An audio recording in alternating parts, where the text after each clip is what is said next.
Hi, எல்லோருக்கும் வணக்கம். Bigg Boss season 8 Tamil. So இந்த வீடியோவில் நம்ம நேற்று லைவ் ஸ்ட்ரீமில் நடந்த விஷயங்கள் பற்றி தான் வந்து கண்டிப்பாக டிஸ்கஸ் பண்ண போகிறோம். ஸோ வீடியோக்குள்ள போகிறதுக்கு முன்னாடி நம்ம சேனலுக்கு நீங்கள் புதுசாக இருந்தீங்கன்னா கண்டிப்பாக சப்ஸ்கிரைப் பண்ணிக்கோங்க. வீடியோ மறக்காமல் ஒரு லைக் பண்ணிக்கோங்க. இப்போ நம்ம வீடியோக்குள்ளே கண்டிப்பாக போகலாம். ஸோ நான் ஏற்கனவே சொன்ன மாதிரி இந்த வீட்டில் பூமுட்டை போட்டியாளர்கள் தான் உள்ளே இருக்காங்க அப்படிங்கிறது நிமிஷத்துக்கு ஒரு தடவை வந்து ப்ரூவ் பண்ணிட்டு இருக்காங்க அப்படிங்கிறது தான். ஸோ நேற்று நம்ம லைவில் வந்து எபிசோட் ரிவ்யூ பண்ணும் பொழுது அதுதான் வந்து சொல்லியிருந்தோம். அதனுடைய இம்பேக்ட் வந்து சூப்பராக வந்து தெரியுது அப்படிங்கிறது தான். ஸோ நான் ஒரே ஒருத்தர் வீட்டில் நல்லாவே இருக்கான் அப்படின்னு சொல்லியிருந்தோம்ல, கானா வினோத். அவர் மட்டும்தான் எங்கேயும் சாயாமல் நல்லா அற்புதமாக பேசிகிட்டு இருக்காரு. என்ன நடந்துச்சு அப்படின்னு பார்த்தீங்கன்னா, நம்ம சுபிக்ஷா வந்து ஸ்ட்ரெயிட்டாக பார்வதி கிட்ட ஒரு கான்வர்சேஷன் போச்சு. அதில் நம்ம பார்வதி வந்து கேட்குறாங்க, இந்த மாதிரி நான் வந்து ஜெயிச்சு கொடுத்துட்டேன், நீ எப்படி நாமினேஷன் ஃப்ரீ பாஸ் என்ன முடிவு பண்ணியிருக்கேன்னு கேட்குறப்ப, எனக்கு வந்து ஒரு 10 மினிட்ஸ் டைம் கொடுங்க அப்படின்ட்டா. உடனே பார்வதி கோவம் வந்துருச்சு. நீ இந்த சமுதாயத்துலேருந்து வந்திருக்க, அதை ரெப்ரசன்ட் பண்ணுற, இந்த மாதிரி நீ பண்ண மாட்டேன்னு நம்புகிறேன், இந்த மாதிரி நீ வந்து இது பண்ணுறது தப்பு அப்படின்ற மாதிரி ஏகப்பட்ட அக்யூஷன் அப்பயே வந்து வச்சிட்டாங்க பார்வதி. இவர் போன உடனே இவங்களுக்கு ஒரு மாதிரி கஷ்டமாயிடுச்சு. வெளியே வந்து பார்த்தீங்கன்னா ஃபீல் பண்ணி கமருதீன் திவாகர் கிட்ட பேசிகிட்டே இருக்கும் பொழுது, திவாகர் கிட்ட வந்து பேசிட்டு கொஞ்சம் இது பண்ணும்போது, வினோத் வந்து கொஞ்சம் பேசிகிட்டு இருக்கும்போது, அவர் அப்படிதாங்க அதெல்லாம் மதிக்க மாட்டார் அப்படின்ற மாதிரி சொல்லிட்டார். முன்னே அவன் வந்து வினோத்தை கத்தும் போது டக்குன்னு பார்வதிக்கு ஒரு ஹை ஏறிடுச்சு. அதுக்கு முன்னாடியே சுபிக்ஷா பற்றி எக்ஸ்ப்ளோர் பண்ணிட்டாங்க. அதாவது சுபிக்ஷா அப்படின்றவ ஒரு சனியை, அவள் வந்து இப்படி பண்ணுறா, அவள் பிச்சை போட்டு தான் நான் வந்து வாங்கணுமா நாமினேஷன் இப்படி பாஸ். அவளை அவள் நாமினேஷன் பாஸ் கொடுக்கலன்னா அவளை வந்து அடுத்த வாரம் நாமினேஷனில் வச்சு செய்வேம்மா, அடுத்த வாரம் நாமினேஷனில் அவள் வரைய மாட்டாமா, போயிட்டா அப்படின்ற மாதிரி தான் இருந்துச்சு. ஸோ இவங்க வந்து பேஸ்லெஸ்ஸான அக்யூஷன் வந்து வைக்கிறாங்க அப்படிங்கிறது பார்க்க முடியுது. என்ன அப்படி தப்பு பண்ணிட்டாங்க? இப்போ நீங்கள் ஆடினது ஒரு கேம், ரம்யாவுக்கு ஆசைப்பட்டீங்க, ரம்யா வந்து ஏமாத்திரான்னு தெரிஞ்சு சுபிக்ஷாட்ட கொடுத்தீங்க. ஸோ சுபிக்ஷா ஆடினது ஒரு கேம் தான். சரி, ஓகே, நான் வந்து வியானா காப்பாற்ற போகிறேன், எப்படி பிளான் பண்ணலாம்னு சொல்லி யோசிக்கும் போது கியூசி அப்படியே கொஞ்சம் கரெக்ட் பண்ணி, ரைட் வாங்க எனக்கு பண்ணி கொடுங்க, நான் வந்து உங்களுக்கு தரேன் அப்படின்ற மாதிரி சொல்லி ஏமாற்றி அது டக்குன்னு வந்து மாற்றுறாங்க. அவ்வளோதான்.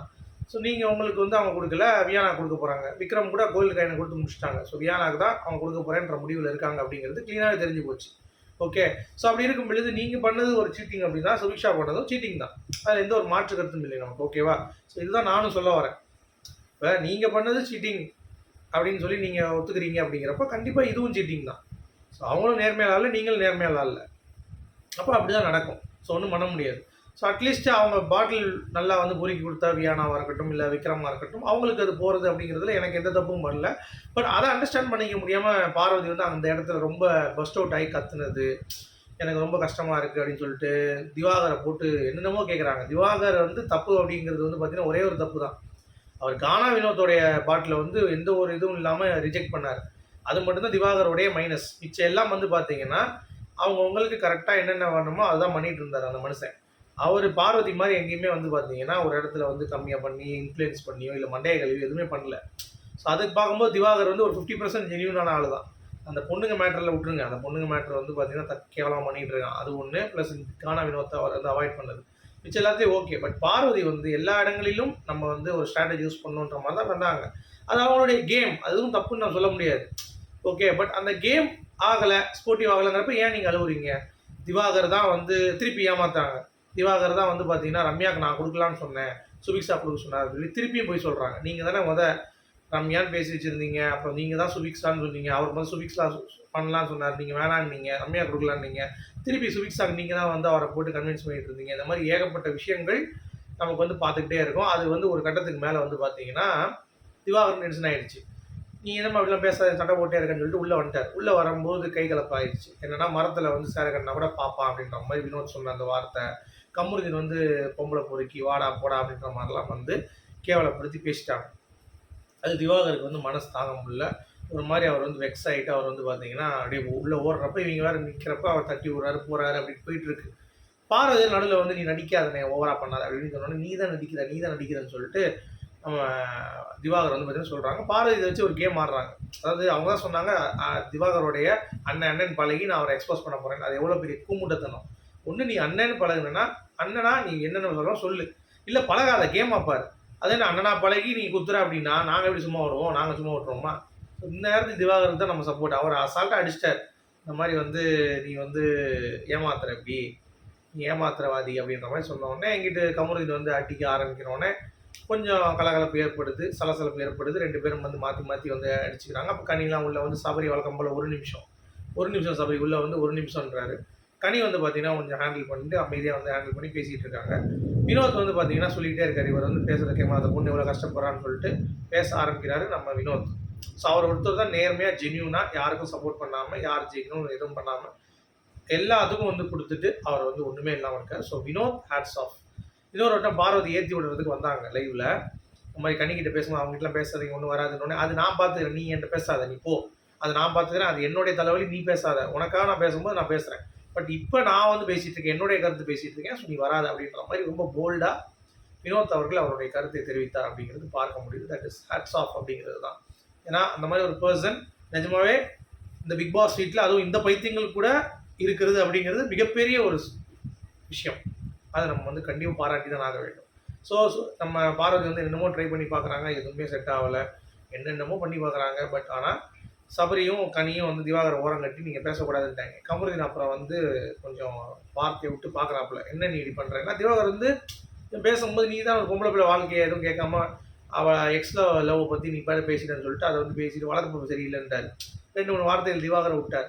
ஸோ அந்த இதெல்லாம் வந்து பிடிச்சிக்கிட்டு எப்படி ஒரு சொல்லலாம், எனக்குன்னு ஒரு ஃபேன்ஸ் இருக்காங்க, அந்த ஃபேன்ஸ்லாம் வந்து பாதிக்க மாட்டாங்களா, என்ன பண்ணுவாங்கன்னு சொல்லிட்டு சொல்லுன்னு சொன்னோடனே இவர் அப்படியே அமைதியாக வாயை பொத்திட்டு நான் எதுவும் சொல்ல மாட்டேன், நான் பேசவே மாட்டேன் அப்படின்னு சொல்லி அமைதியாக இருக்காரு. ஒரு கட்டத்துக்கு மேலே இங்கே பார் சபரி உனக்காக தான் உட்காந்துட்டு இருக்கேன், இவன் ஓவரா பண்ணிட்டு இருக்கான் அப்படின்னு சொல்லி எதிரிக்க வந்தார். பட் இருந்தாலும் கலையரசன்லாம் சேர்த்து அவரை அமுக்கி உட்கார சொல்லிட்டாங்க. ஓகே, எனக்கு தெரிஞ்சு பக்காவான ஒரு டிசிஷன். ஏன்னா திருப்பி சண்டை போட்டு ஒன்றுமே ஆக போகிறது இல்லை. இது வந்து சப்ப மேட்ரு, சால்ட் வாட்ரு.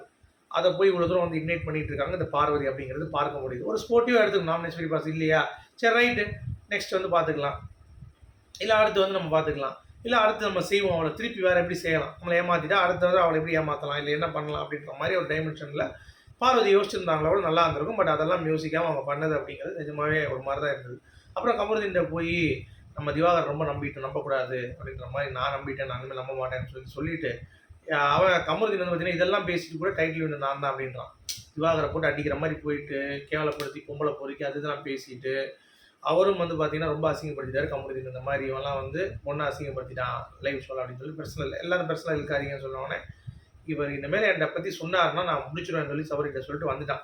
வந்துட்டு பாரதி கிட்ட நானும் டைட்டில் வின் பண்ணுவேன், ஈஸியாக இருக்குது அப்படின்றான். டேய் நீ எப்போ டைட்டில் வின் பண்ணுவேன் இந்த மாதிரி பேசிகிட்டு இருந்தா அப்படின்ற மாதிரி தான் இருந்துச்சு. ஸோ அவங்க 2 பேரும் அடுத்து பேசிட்டு திவாகர் நம்பக்கூடாது, கலை வந்து காலை சுற்றுற பாம்பு மாதிரி கொஞ்சம் டேஞ்சராக இருக்கான், பார்த்துருக்கணும் அப்படின்ற மாதிரி வந்து பேசிகிட்டு இருக்காங்க பார்வதி இவனும்.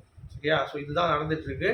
இதுக்கு நடுவில் வந்து பார்த்தீங்க அப்படின்னா கானா வினோத்தோடைய அந்த நேர்மையை நம்ம வந்து பாராட்டணும். இது எல்லாமே சேர்ந்து திவாகர் ஆஃப் பண்ணி இங்கேயும் வந்து கமருதீன் ஆஃப் பண்ணிட்டாங்க. பார்வதி மட்டும் அங்கே போய் வந்து அழுதுட்டு இருக்காங்க அப்படிங்கிறது பார்க்க முடியுது.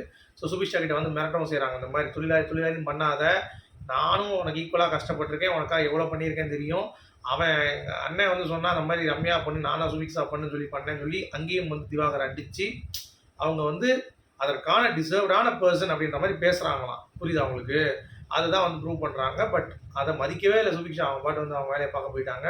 சுபிக்ஷா இந்த இடத்துல வந்து பார்த்தீங்கன்னா வீட்டை வந்து கொளுத்திட்டாங்க அப்படிங்கிறது தான் பார்க்க முடியுது. ஸோ இந்த கொளுத்துக்கு பார்வதி வந்து வெளியே போகணும் அப்படின்ற மாதிரி நிறைய பேர் வந்து சொல்ல ஆரம்பிக்கிறாங்க. அதெல்லாம் ஒரு வெங்காயம் நடக்காது, சரியா, ஒரு வெங்காயம் நடக்காது. அவங்களுடைய கேம் ஆடிட்டு அடுத்து வந்து பார்த்தீங்கன்னா ஃப்ரெஷ்ஷாக எழுந்து வருவாங்க அப்படிங்கிறது பார்க்க முடியுது. ஸோ உங்களுடைய கருத்துக்கள் இதில் எப்படி இருந்துச்சு என்ன அப்படிங்கிறத கண்டிப்பாக கமெண்ட் செக்ஷன் சொல்லுங்கள். என்னை பொறுத்த வரைக்கும் திவாகருக்கும் பார்வதிக்கும் சண்டை வந்துருச்சு, அந்தளவுக்கு உக்கரமான சண்டை. இனிமேல் சேருவாங்களாங்கிறது டவுட்டு தான். ஓகே, ஸோ அந்த ஒரு பேட்டர்னில் தான் இனிமேல் கேம் டைமென்ஷன் மாறப்போது. ஒயில்டு கார்டு வந்துட்டாங்கன்னா இன்னும் என்ன மாதிரியான கேம் போகும் நீ யோசிச்சு பாருங்கள். ஒயில்டு கார்டும் உள்ளே வந்து ஆட்டத்துக்குள்ளே வந்துட்டாங்கன்னா கேம் வந்து இக்னேட் ஆயிரும் அப்படிங்கிறது நம்பிக்கை நமக்கு வந்துருச்சு. பட் இந்த கண்டென்ட் வந்து ஸ்பெசிஃபிக்காக தான் இருக்குது இன்னமும் நான் சொல்கிறேன். பட் ஒயில்டு கார்டு வந்தால் கொஞ்சம் டைமென்ஷன் மாறுங்கிறத நான் நம்புகிறேன். ஓகே, ஸோ இதுதான் பாயிண்ட்டு. இப்போ திவாகர் எல்லாமே கொஞ்சம் லைவில் பார்க்கும்போது ஓரளவுக்கு ஓகே ஆகிட்டாங்க அப்படிங்கிறது பார்க்க முடியுது. பட் இருந்தாலும் பார்வதி வந்து கண்டிப்பாக நம்ம திவாகர்கிட்ட பேச மாட்டேன் அது இதுன்னு பேசி வச்சுருக்காங்க. வெயிட் பண்ணி பார்க்கலாம். உங்களுடைய கருத்துக்கள் என்ன அப்படிங்கிறத மறக்காம சொல்லுங்கள். மீண்டும் அடுத்த வரைக்கும்.